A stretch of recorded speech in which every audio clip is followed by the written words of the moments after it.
Isang bagong kaso nga ang kakaharapin nga nitong si Lilet kung saan ito nga ay tungkol sa lupa. Isang mana na lupa kung saan pinag-aagawan ng tatlong magkapatid at isang magkapatid nga nagngangalang Tomas na siyang panganay kung saan nakatitulo sa kanya at nakapangalan sa kanya ang naturang lupa. Ginusto kasi nito na ibenta ang kabuuan ng lupa. Ngunit hindi makakapayag ang isang anak nagngangalang si Mia sapagkat may karapatan siya sa naturang lupa. Hindi niya hayaan na mabenta ito lalong-lalo na at kawawa ang mga nagtatrabahong magsasaka. Bukod pa roon, natitiyak nga nitong si Mia na ibebenta ng kanyang kuya ang naturang lupa at hindi sila hahatian. Bagay na hindi papayag itong si Mia sapagkat alam niya na mahal sila ng kanilang mga magulang at kapag buhay yun ay hindi yun papayag na walang hatian na mangyayari kundi mapupunta lamang sa isang panganay. Si Mia na lamang ang tanging hindi makumbinsi nitong si Tomas sapagkat itong si Ramon ay nasusuhulan at pumayag na nga ito. Noon magkakampi sila ni Mia at hindi ito papayag na mabenta nga ang naturang lupain sapagkat marami nga silang tauhan ang mga magsasaka, maraming maapektuhan at mawawala ng trabaho.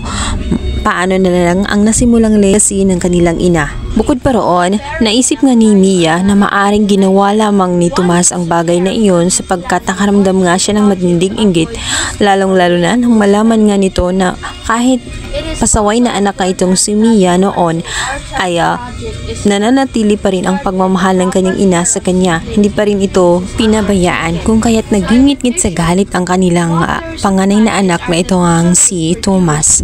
Naiinggit kasi ito at pakiramdam niya ay mas mahal nga nitong kanilang ina itong si Mia.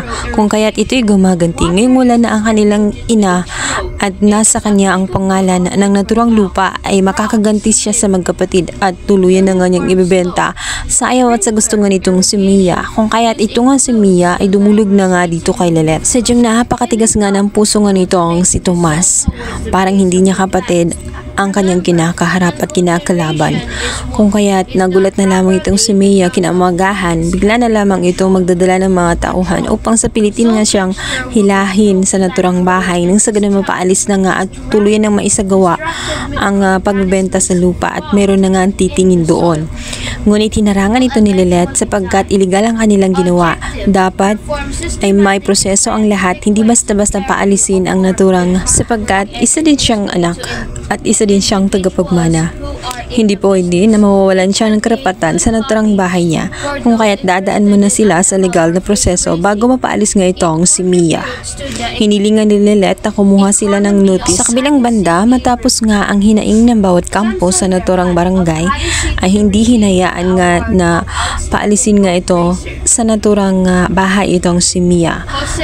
Pinabuti nito na sundin muna ang payo nga na Attorney Lilet na kumuha na muna ng notice upang madaan sa tamang proseso ang lahat.